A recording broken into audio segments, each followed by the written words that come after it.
Scott Donahue.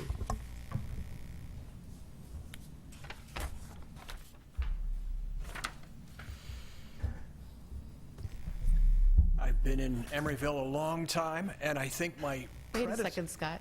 You're supposed to read the question. Well, No, I part thought of I the knew reason the- is that I am time-stamping each candidate, so for someone who is listening later, they would know what exactly you're answering. So Okay. that's the reason. I know it's probably repetitive by now that you're the third person, so I understand you jumped Scott, 30 he had minutes. the same problem. Okay. Question 1 for Scott Donahue. Why are you interested in serving on the city's planning commission?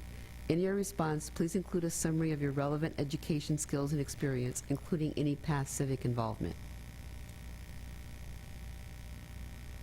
I am interested because I've seen that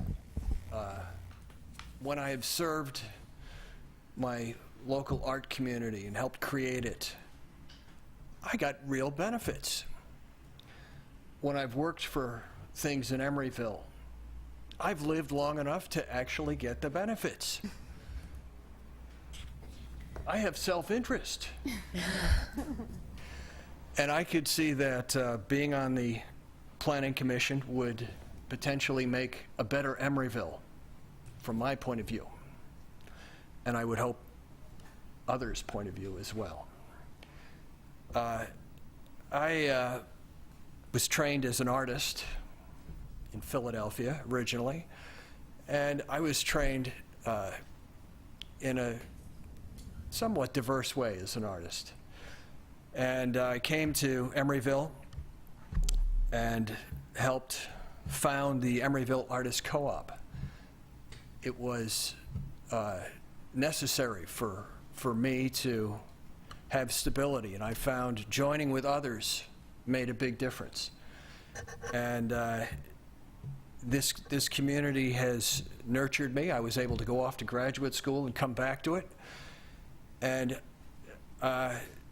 participating in Emeryville has just really been a centering place for my life. And I plan on leaving Emeryville horizontal and room temperature. So. Question 2. What do you see as the role of a planning commissioner? I think the planning commissioner can perceive through the general plan what this development in front of him or her has to offer for our community and our future. And I think the Planning Commission can let developers know that there's multiple ways that they can make us happy in our city. And we don't want to discourage them, but we want to encourage them to really look at our community as we've envisioned it. And the general plan is now 25% old from its initiation in 2009.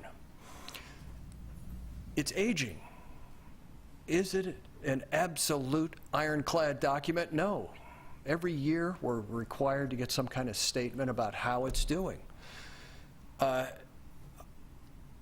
really love our general plan. I think it's significant that we have it. But I also see that the general plan is a guideline, and it's not inflexible. It's designed to be flexible. It's a general plan. And so I think it's important as the plan ages for us to recognize that our city might be changing.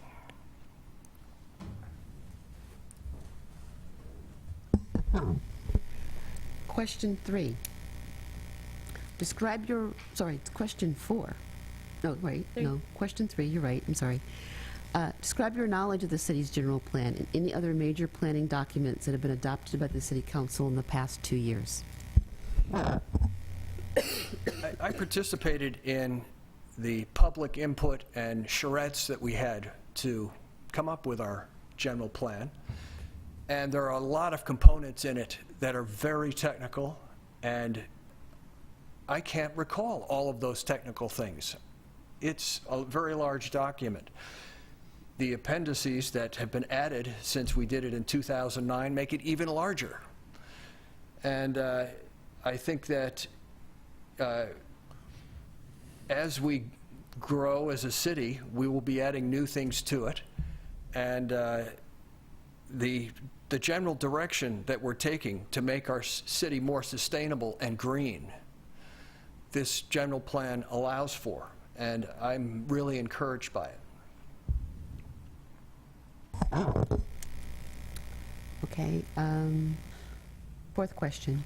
Give one example of a recent economic development or housing project in Emeryville that exemplifies your point of view regarding design, community benefit, and/or community process, and explain why. I cannot, because I would want to divide that into 3 parts if I just think about that. From a socially desirable outcome, it's looking like the Amador project really is going to provide low-income housing for our city. We need more low-income housing. It's to be seen how the Amador is going to come out. So I like that side of the project. The city has worked hard to make it family-friendly. From a design point of view, I got to say that the Blue Star Corner project at right to the west and sort of surrounded by 1500 Park, there are townhouses there that have a beautiful pedestrian path behind them. It's just gorgeous. All new materials. They're very vertical townhouses. They're not brick or steel or anything, but they are a combination of new materials done in a pedestrian scale way that is absolutely beautiful. I just really have my doubts whether you can find any affordable housing in that complex. It's beautiful. For process, I would say about 4 months ago, Frank Flores came before you, and his project was 5 years old, and you negotiated with him and got more for our city for that project, more family-friendly housing, and also some things that are going to make it more pedestrian and bicycle-friendly. So that was good process. Okay. Scott, I think I was going to ask you a question, but you kind of answered it for me, because I was trying to find a project. I was going to ask you another project or something that's been built out there that really stood out in your mind, and you kind of defined that for me. So you took my question. Or you answered my question before I could even ask it. Yeah, I don't have any questions, really. I don't have anything. All right. So, Jennifer? I just want to follow up and ask about density again, in that we're slated to grow by another 60% actually over the next, how many years? 20 years, based on the region's projections. And we've already built out quite a bit in our city. Can you talk a little bit about what you would look for in a project, or issues around density and what that means, positive, negative? Okay, Sherwin-Williams, that I would not be able to vote on if I was a planning commissioner. Could be fabulous townhouses that orient itself right to the pedestrian-oriented streets, where people come out and they open up something smaller than a garage and take their bicycle with a trailer and go shopping. You would meet your neighbors. You would see that. Okay, added density on the corner next to the tracks. A 100-and-something foot tall tower as a part of the project that gives density. The tower could be set nicely among the park that could be built around it. It wouldn't shade too much because it's a slender tower, and it could provide additional residence for our infill community, our urban community. So I can see having tall and low combined, making a beautiful city and a usable city for us all. Thank you.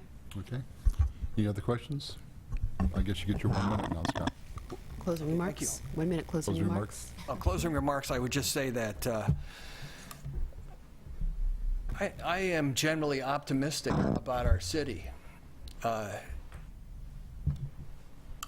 I've seen our city go from being something where there was overt corruption when I first came here. The John Lacoste fiasco that our city was involved in was disgusting. I think, you know, just watching the quality of people getting up to want to be planning commissioners, oh, we have come a long way. And I hope we keep going. Okay, thank you very much, Scott. Thanks, Scott. Thank you.